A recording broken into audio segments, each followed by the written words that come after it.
things we hope to address in the future also.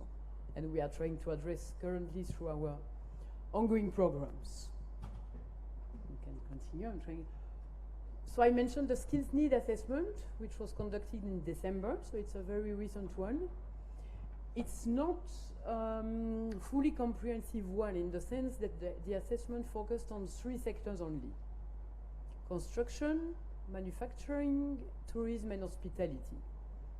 Those 3 sectors were chosen because there is a potential for growth and there is a potential for job creation in the 3 of them, and because there is already some progress ongoing. So the assessment was conducted on those sectors, and those would be the finding. We didn't put the numbers here. You all received them in the morning. When you registered, you received actually the main findings of the assessment. So everybody should have received one, and you will be able to look through it even after the session. But the most important for our session now is to understand that those are the soft skills that were identified as the most missing ones. So really in the 3 sectors, employers are deploring that employees are not able to adjust, they don't have motivation, enthusiasm, self-drive, they have quite low IT skills, not much creativity, so all that is actually on the screen. And this is something we really want to address in the future, because we feel it's necessary for Uganda really to grow in terms of its human capital development. So we can go to the next one. So now a bit to provoke the discussion that we will have after.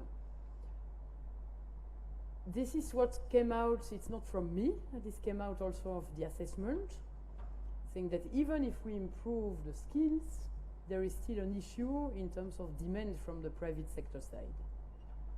It seems the private companies are maybe not big enough or not making enough profit sometimes also to be able to offer enough decent or adequate jobs to the people seeking one.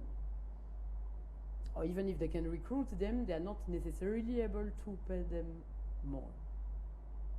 I will not elaborate more on this one because I really want to have time for a discussion. So this is it actually, and this is what I was trying to mention in the plenary before also. We need to look at skills development as part of a broader agenda, which we call human capital development. And we think this agenda is really key if Uganda wants to grow in a sustainable and inclusive manner in the future. So we may have people who actually have a lot of knowledge, or not so much, depending, but we are not necessarily able to connect those dots of knowledge to make it experience and then later on creativity.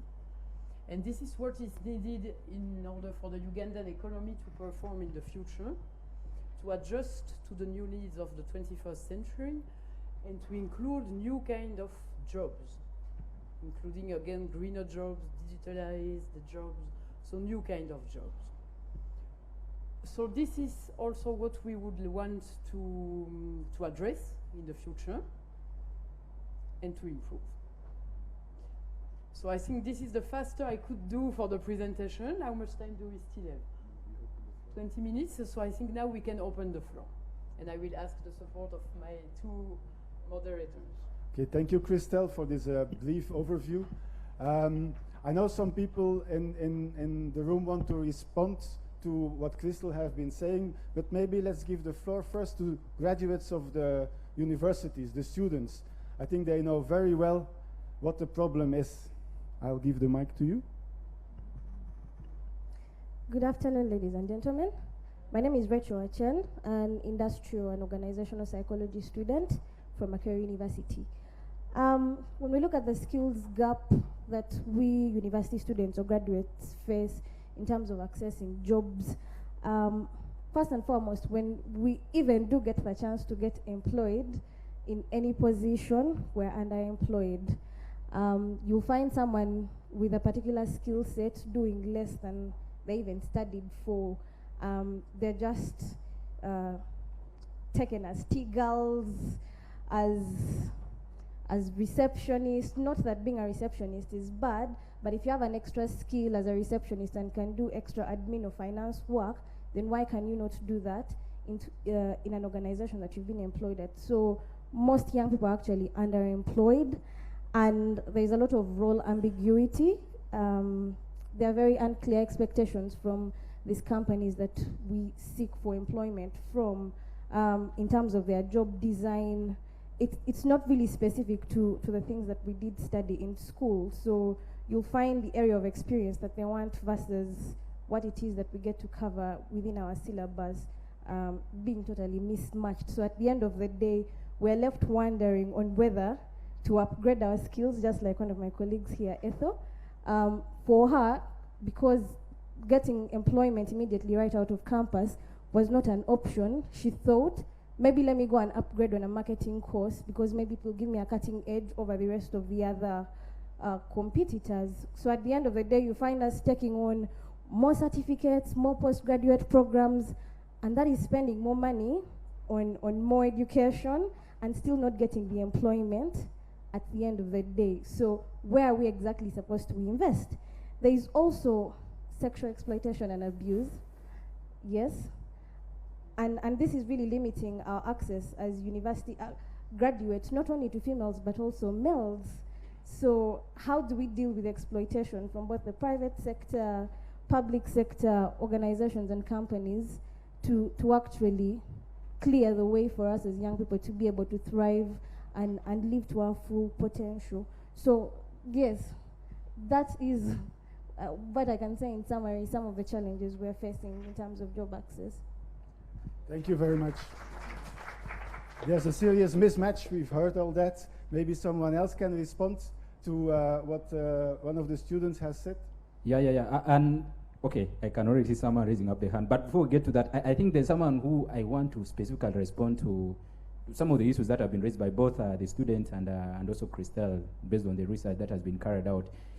I think Herbert is the chairperson of the Tourism and Hospitality Sector Skills Council. So Herbert, I don't know where, I saw you somewhere. Yeah. So Herbert, some of them are kind of accusations, and I really want you to respond to kind of clear the air in terms of what do you think even can be done to be able to address some of these gaps that have been identified. Thank you very much. Unfortunately, we don't have enough time, and this is a very huge topic to discuss. Probably I request that we organize a session and we talk about it extensively. Quickly, first of all, we do not carry out surveys before we introduce these courses. We produce what you cannot afford to consume in schools. Thousands and thousands are coming up with professionals with degrees, but they can't be consumed. So there must be some policy that can create environment for employment. Secondly, it's very, very important that people understand the difference between academic qualification and professional qualifications. It is eating us everywhere.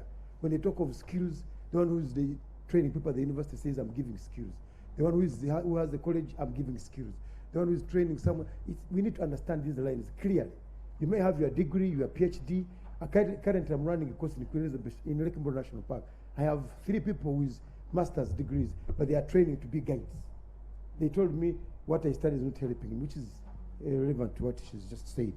So we need to cut those lines very well. Second, we must have a system that governs all this, a system that checks the quality of the people that we want to use. You must have, somebody was talking about a curriculum. There should be 2 different curriculums. There is one for competence-based, which looks at what you're going to do at the place of work. How do you do it? And I think this one is going to help us, like what we are deciding at the Sector Skills Council. Soon we are going to invite all the employers in the tourism and hospitality sector. We sit with them and share our views, and they tell us what they have, and also meet the trainers and the employers differently, so that we can be able to guide the process of what is happening. Maybe I can say that at the moment. Thank you. Thank you, the presenters. My first question is just to, maybe I came in a little bit late, but who did that research that you have come up with? But of course, personally, I really identify with the findings. And my concern, other than what the last gentleman has just said, there is a proliferation of qualifications from universities and all that. And of course, obviously, there is a mismatch between the qualifications and the availability of jobs. But my main concentration here is on the soft skills, as you said, especially attitude, skills of lack of problem solving.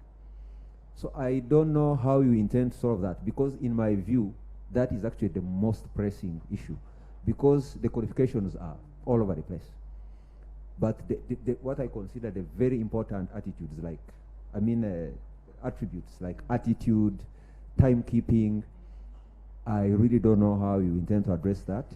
Thank you very much. Thank you. And as I welcome the next person, I think let's try to, one of the things we are trying to do here is try to find solutions, yeah? Of course, these are problems, but it would be very good that as you also give your comment, try to suggest a solution, something that you think can be done to actually be able to address this. Hello, everyone. My name is Fiona Nakasiga, Operations Advisor Infrastructure at the European Union.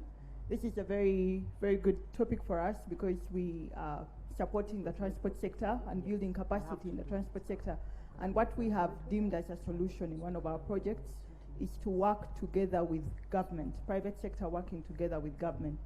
So what we do, first of all, is that we have dialogue with the private sector and government so that, okay, first of all, the transport sector receives 1/5 of the total resource allocation budget-wise. So we have a lot of money in the transport sector, but what is happening is that the money goes to the foreign companies, and the local contractors don't get a lot. So what we have is dialogue between the local contractors and local consultants with government, like Uganda National Roads Authority, and they give them a platform to actually do shadow, like trial contracts. This is what we are working upon. And also we, as the European Union, we are subsidizing salaries of graduates, fresh graduates, so that they have that workplace, 1-year structured workplace training. So this is part of what we are doing, and we are hoping maybe you can take it on in your project. You're still part of us, and make it even bigger. Okay. William, I see we have someone from the government here, from the Ministry of Education and Sports. Maybe Dr. Jane, you have a response to? Thank you very much. Honestly, I just need more time to talk about this. This is a very, very important topic, and I think we don't have time to talk about this topic. I have listened to the concerns. Government is doing something. Of course, we are not yet there, but something is being done. The question of irrelevant skills, it is on the table, and everybody knows it. For many years, we've struggled with it, but not much has been done. The question of skills mapping. Somebody talked of training in this and you go and do something else. It's because we don't have a mapping, and that is true. So you just train when you get a job as an office girl, you go and do it, and that's what is happening. It's a problem. What government is doing now, and what is really critical, and we hope that it will help us, it has set up what we call a TVET council. The TVET policy has just been approved, and in that policy, we are setting up a TVET council. The TVET council is supposed to do all these things that we are talking about, mapping the skills. Going into curriculum, what is it that we want in the curriculum? The curriculum is supposed to be a competence-based curriculum. The curriculum is supposed to address the skills needs that have been identified. We've not even identified skills. We are talking about skills, but we train anyhow, as has already been said. So all this mapping the skills and then training what skills are required, we are talking about soft skills. The curriculum is supposed to be competence-based with a very heavy inclusion of the soft skills in them. We've been talking about the lower secondary school curriculum. More of you have heard the Ululaba is around. But the lower secondary school curriculum is actually going in this direction. Most of it is practical. Most of it has a lot of soft skills in it.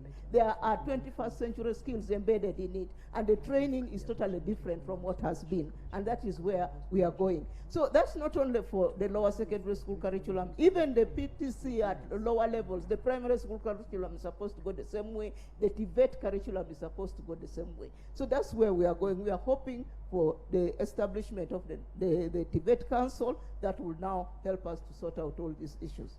Thank you very much, Doctor. Dr. Jane is the Commissioner for Teacher, Instructor Education and Training. So for those of us who may not know, but there are two people who, okay, I know the hands are very many, but there's someone who I think should be able to say something. Madame Adieri, she's the one, you have heard about Cheers. Cheers, this company that makes Cheers, the famous juice. And I know she has been doing a lot of work in line with in line with that. So I want to also know from you, what do you think should be done to be able to address this, and based also on your experience of what you have been doing through your company, Delight? Thank you. When I look at skills and I compare to the population of Uganda, people are looking at the formal one, but I'm looking at the informal, that woman at the grassroots who have never got a chance to go to school or to learn, to be educated. Those are the people we are trying to scale at the grassroots on how to do it, hands-on. You take them in a group, you take them in our institute, after showing them how do you plant a mango, how do you manage an orchard, how do you do it, and how can you improve your livelihood at your home. So when I look at scaling, we really need to consider the informal sector, those who feed us, because in agriculture, it's the informal sector, almost 78%, those who plant the food, manage the gardens and the food we eat. How are we going to improve their lives? How can we help them to perfect on what they do? Look at the Juakalis. How do they improve on what they do? Because they did not get a chance to be at school, but they survive, they are very relevant. So we must find a way, how can we help them to work and to perfect and have better productivity and also to survive and educate their children. Thank you. Dr. George is here also from the civil society. Maybe you want to quickly respond. Thank you. I want to respond on two things. The first one is at the graduate level. Often you come out from university and you are skills ready, but not market ready. And the one thing that as Africans we lost was apprenticeship, a way of communicating and learning. If I bring you into our office and you remain at Eagle, it's your lost opportunity. But it's always saying, let's do more, let's explore more. But for us as BRAC, we are interested. Though I'm a guy, we employ 68% women. And when I say 68% women, this includes the 2,100 in the bank, the 500 in the NGO, 4,082 community health promoters. So we are interested in being inclusive to allow the females an opportunity to access job opportunities. We want the youth to be involved. We want the marginalized, like the internally displaced or the refugees, also to have opportunities. So we want to enhance access. And access, as Madam said, to TVET opportunities. That right from the onset, you are learning skills that make you ready. I was just thinking in the morning coming, and I said, most of us who own cars, how many own cars? Most of us go to somebody who went to class 3, dropped out in class 7 to handle our Mercedes-Benz. And what we are saying is we get from him is the social network. And as BRAC, we also look at the leadership. We have people we have supported in technical colleges, and we are also giving them training on leadership, training on skills. And this is actually the opportunity. We have women whom we've included in the URA, the UNRWA. I mean, they are employed on making the roads and the opportunity that they have. And I think that is the thing. But the most important thing is their knowledge, experience, creativity is the same as apprenticeship. You can only get it from apprenticeship. And when you move from just seeing dots to seeing a piece of art, that is really the difference. Thank you. Okay. Okay, I know the hands are up, and I really want to cut this short. I hope you definitely will understand why we're doing this, because I really don't have a lot of time. But okay, due to public demand, This gentleman here has been raising his hand right from the time we started. So we'll. It was mostly covered, but I work for AFSI Foundation. I'm the chief of party of the project funded by the Dutch Embassy, Skilling Youth for Employment in the Agribusiness. We've been implementing this project for the last 5 years, and we actually assisted in the setting up the TVET Council, specifically the Agriculture Subsector Skills Council. 65%, I read a report recently, 65% of current primary school ongoing students, and I'm talking about in Europe, but not only, will apply for a job that currently does not exist. This should make us think, because if I go back 10 years ago, these devices were not there. How many of the so-called smartphone doctors are in Uganda now? Several. Along the streets, this thing breaks down, you go to one of them, they fix it for you. So also the schooling system has to rightly try to adapt to the new generation and the new workforce that is coming in. I think in Uganda there is an effort now with the vocationalization of the secondary schools especially. I find that very interesting, the hands-on skilling element, but this needs to be linked to the private sector. Without this, it becomes something that doesn't work. What you said is not only for Uganda, but even for Europe. So I completely agree. Yes. So what I'm going to do now is that the EU has been thinking out loud in terms of what can be done to be able to address some of the challenges, both that Christelle already noted through the research that was carried out, and they came up with kind of a skeleton of a program that we want to present to you right now, and also try to get your input in terms of what do you think? Do you think this is something that can work? And I think for the people who raised up their hands and I didn't pick you, you're going to have an opportunity to also be able to respond. I know Stewart over there, Stewart has been burning to say something. Stewart is Uganda's delegate at World Skills, so he's the one representing Uganda. He's a very important person, by the way, over there. So Stewart, I hope you can excuse. And also, she's also here, so you wanted to say something. I hope you're not going to slaughter me after here. So, but I want to recognize one person, Ruth. Ruth Biinzi comes. Okay, Ruth here, I think she's a brand. When you talk about skilling in this country, you always think about Ruth. She works with PSFU, and the program that Enable is going to be implementing, we're going to be working together very closely with PSFU, because we realize that actually people talk a lot about alignment of training to the needs of the market, and the fact that PSFU is really the umbrella for all the private sector organizations. I think there's no better organizations to work with. So Ruth has been really very key in also making sure that actually we are skilled, the Ugandans are skilled the right way. So I'm now going to request Christelle very briefly to also present, together with Ruth, possibly to present the skeleton of the program that EU is thinking about implementing to address some of the challenges that are noted. Okay, I believe we need to apply for more time because the discussion is really interesting. No?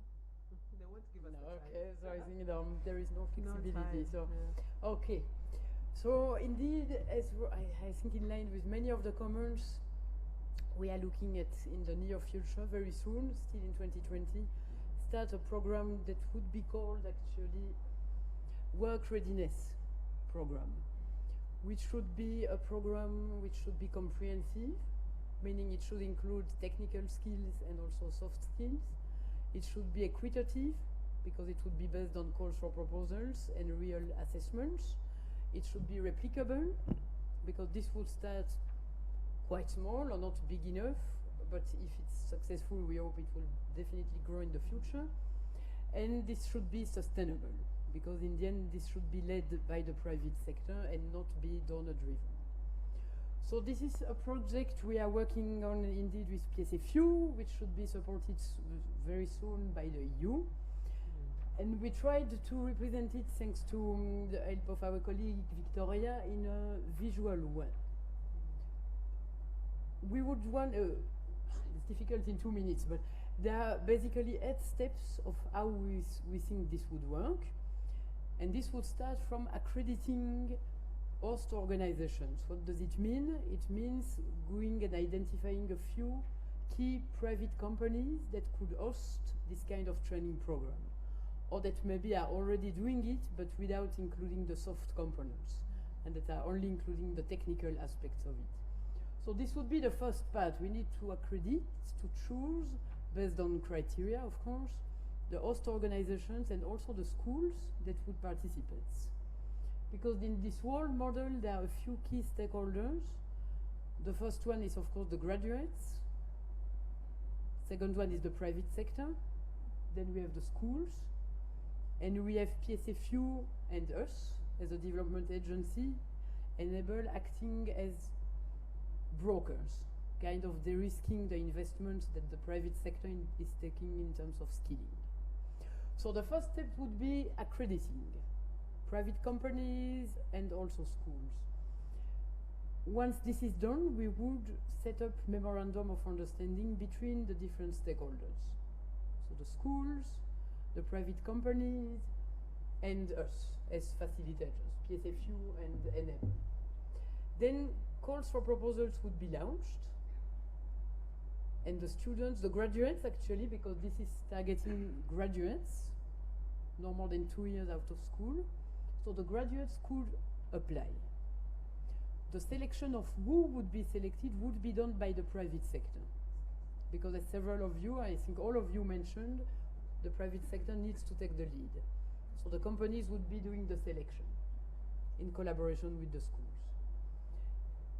The successful candidates would benefit then from a paid kind of work readiness program, internship, for 6 months. After those 6 months, there will be an assessment. They will receive a certificate if the assessment is successful, of course. And then the purpose would be to try to see if the good elements at least could be taken up by the private companies and kept in the companies, at least for 1 year, maybe even more. So this is what we call graduation. They graduate from the program, they are work ready, they've been equipped in terms of soft skills, and they can be launched on the job market. This is very brief. If you have questions, I can try to answer them after. So what we wanted to discuss with you today, even in a very participative methodology, are those 3 key questions. What do you think? What would be the incentives for the private sector to support such a scheme? This is the first really important question for which we need your feedback. The second one, who, in your opinion, should be responsible to accredit the private companies and the schools who would be participating in the work readiness program, and who should be responsible for the certification after the students have completed the 6 months internship? And then last but not least, how should this whole mechanism be funded? Of course, in the first place, it would be donor supported for some time, but this is not what we want to support for life. Huh? So how should it be funded? How could it become sustainable? Those are really the 3 questions we wanted to have your feedback and your inputs on, because we will use your feedback as much as we can to inform the new file before it's finally approved. I hope it was clear, very short, sorry. Ruth, do you want to complement anything, or we open the floor? I think Crystal has been very clear. I think at this moment we know that what we are trying to do is not that we are saying it is not there at all. We know that already some interventions are already taking place. Some of them are in the individual companies. We've also recognized that the Ministry of Gender is starting an apprenticeship program. They also have a UN Young Graduate program.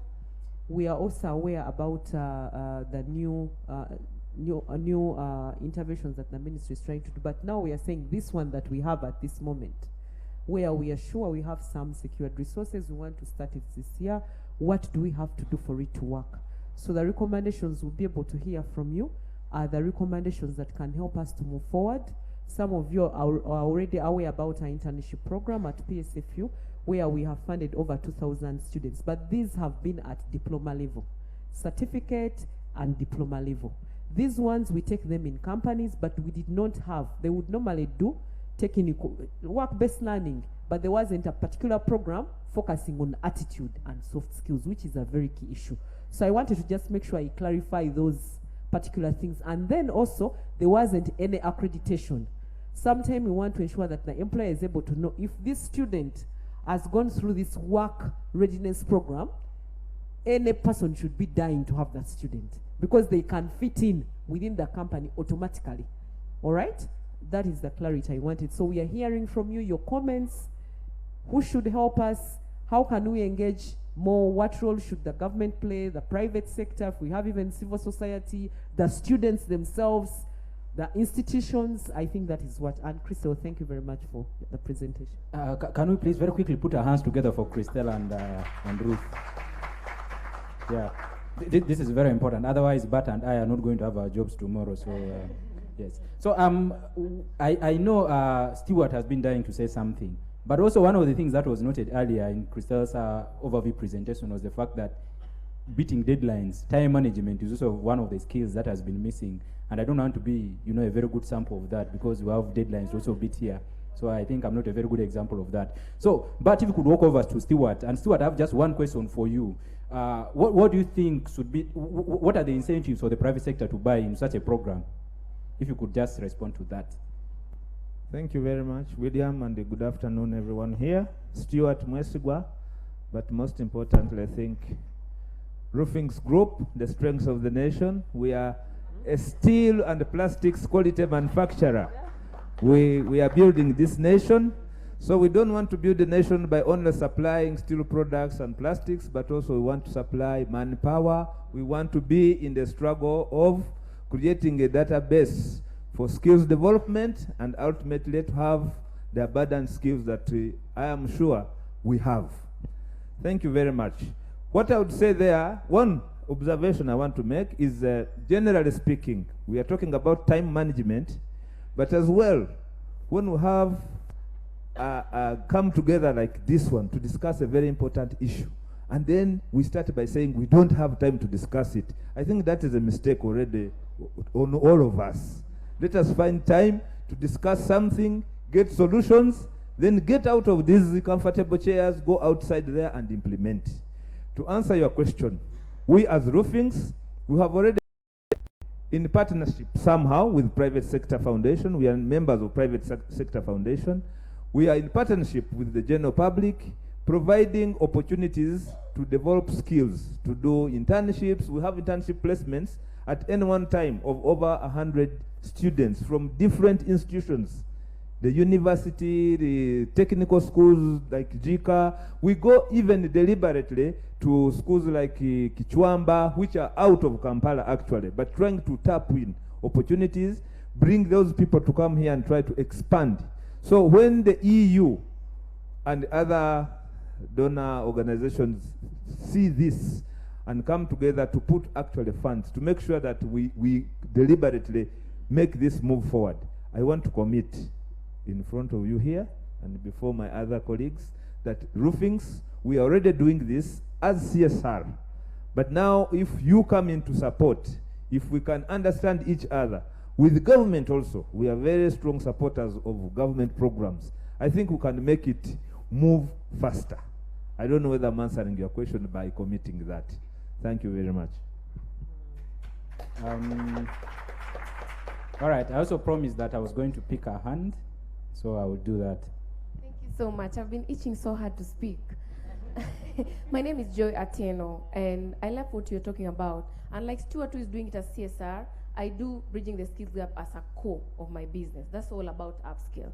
So at Upskill, and I'm going to be speaking from a point of experience because I'm already doing this. Upskill is an innovation academy that seeks to empower youths with the most in-demand ready-to-work skills. And we do it from the perspective of young people skilling young people. And we are looking at empowering them with skills that convert quickly. We are talking about Generation Y and Z millennials, right? The popcorn effect. They want, you skill them today and tomorrow they have a job. So we have to be cognizant of that fact. What are these skills that convert very fast? For us, we default to things. So we are running right now a masterclass, and it's at no cost. We offer it free. Because remember, these are young people who, first of all, they come from a point of being disadvantaged economically. They cannot pay for it. So it's not that if you put a price to it, they will not come, not because they don't want, but because they cannot afford. So at Upskill, we offer these classes at no cost. 4 weeks digital marketing masterclass at no cost. It is running. You can check our social media pages. They are there. You can follow us at Twitter at TAV Upskill, on Facebook at Upskill. We run 4 weeks digital marketing masterclass at no cost. We run 10 weeks data analysis masterclass at no cost. Now, I'm looking at the tire over there. The question now should move beyond youth empowerment to giving them opportunities. When you stop at accreditation and graduation, that is empowerment. Have we given them opportunity? So when you give them the skills, is the market ready for the skills? I love that we have the private sector movers and shakers in the room. The question now is, once we have given them the skill, yeah, is the market ready? Are we creating the job market for them? It is no longer about a job, it's about getting the work done faster and efficiently and better. They don't need an 8 to 5. They need a gig economy. They can do 1, 2, 3 things here and there in a month, thrice in a month, and they can survive. So is the market ready to take in these skills? Let's not do empowerment, let's create opportunities.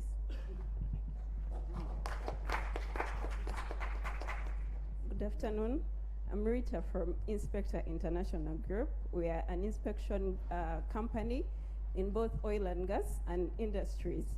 And when they talked about skill, our company has a sector in it that provides skills for both industry students, graduates, and oil and gas. Oil and gas being a new sector in Uganda, our CEO decided to bring a sector in Uganda that would train graduates, professionals to have skills, because we know most Ugandans do not have skills in oil and gas, plus industries. So we have that section of us, of Inspector Group, it is in Entebbe. Anyone who wants skills in oil and gas, they are available for training, simulators, all that mention it. So we are available. You can contact me. I give you my business card for more information. Students that need skills in oil and gas. Thank you.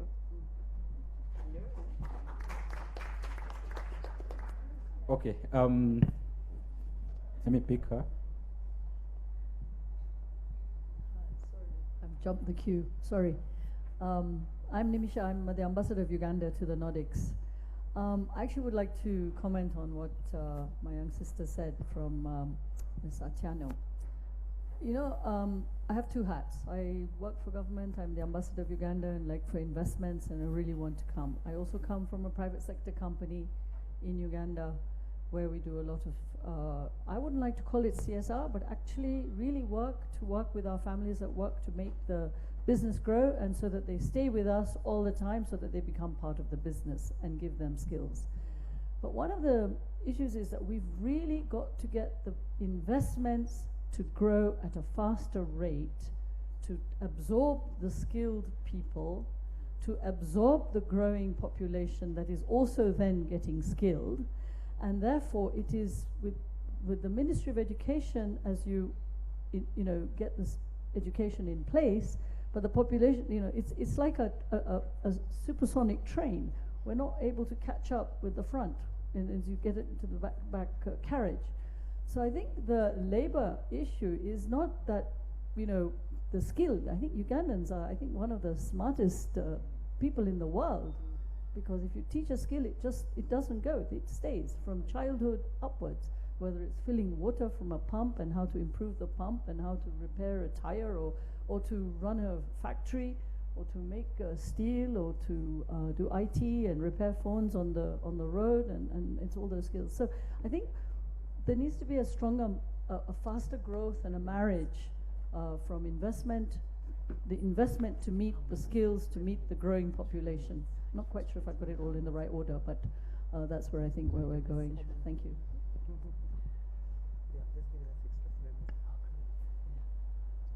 So we only have 3 minutes extra from above. From above. Yeah, very quickly I'll try. Okay, my name is Jeff Winpega. I work as a project coordinator for UNIDO, the United Nations Organization for Industrial Development. We have a portfolio of around 12 projects across the continent with different private sector companies on vocational skills. And to your questions, I think there is sort of, depending on the sector, there's different ways. So for example, what we've learned in projects that we work with Volvo and with Scania on training mechanics, actually, to the point of the gentleman before, is that we involve the companies in sort of the final exam So they are the ones who actually do the practical exam for the students, and then they discover that skilled youth is in the country, that there's people who actually can do what they need, what they used to employ people from abroad. So for example, in Liberia, we work with Komatsu. We have like excavator operators. They used to come from China, and now we have the first batch of a couple hundred excavator operators who are actually Liberians. And similarly in Zambia and in Morocco, where we work with Volvo and train mechanics, the companies used to employ abroad or sort of train on the job.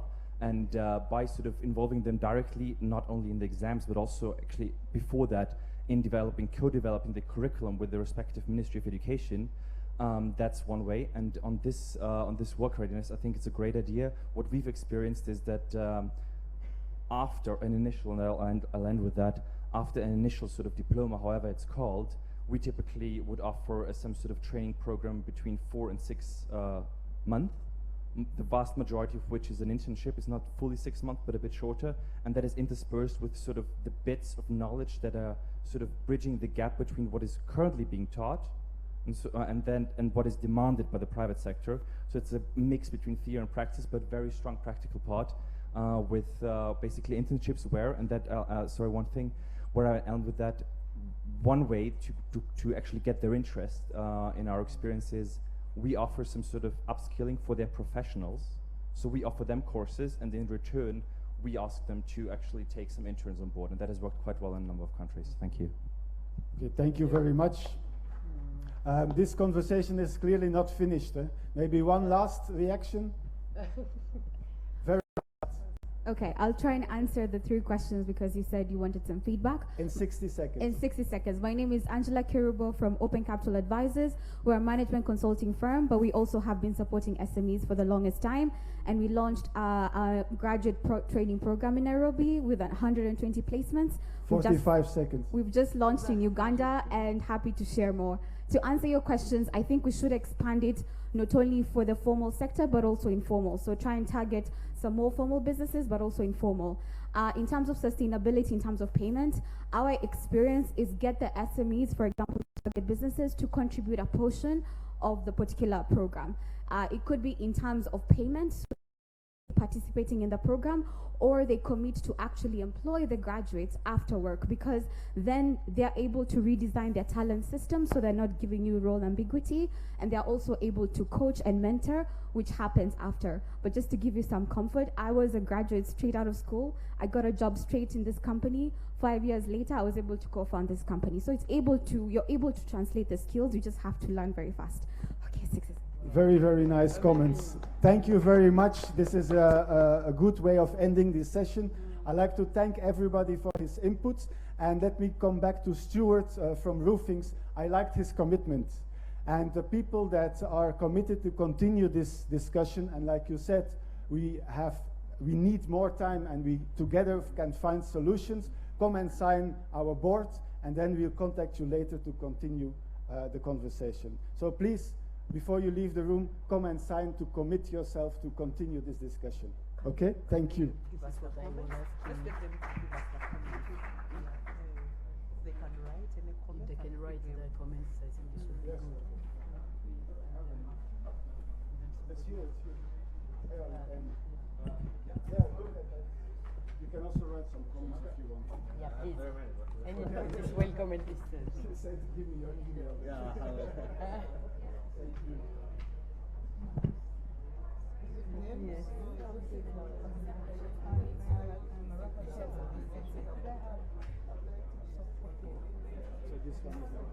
Yes. I'm the rapporteur. Yes. Oh, okay. So I wanted.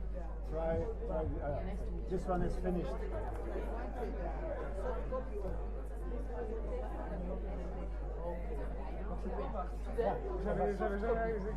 It's okay. Yeah, yeah. How are you? Can I have your attention, please? It's time to move back up on the plenary. Our panelists are waiting for us. Thanks very much.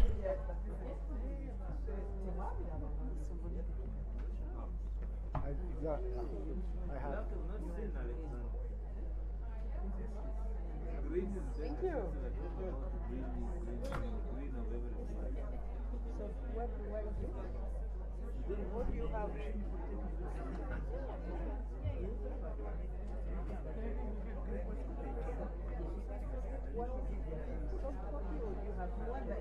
Soft copy. Yes. But not now. So when 2 minutes, so they finalize. Yes, give.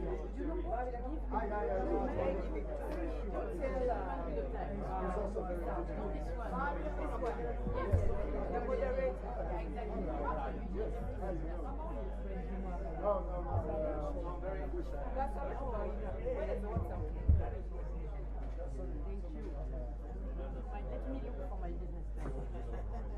Yeah?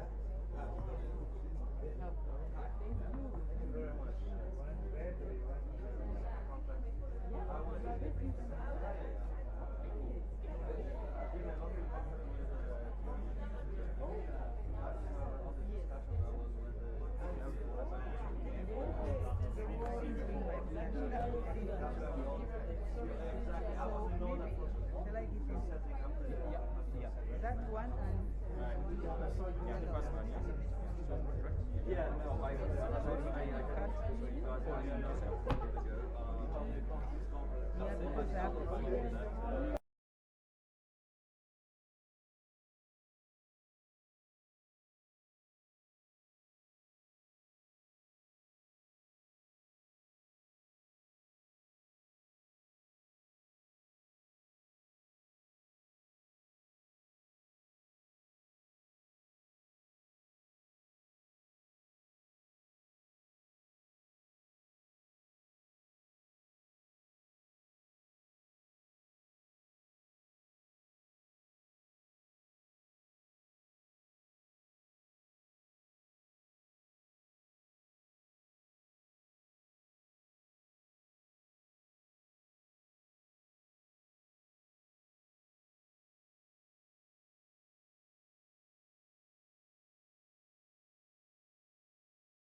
So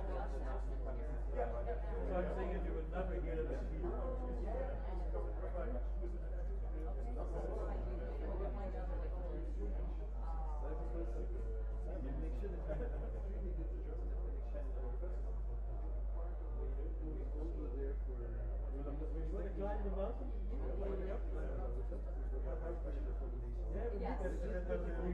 As a reward, a weekend.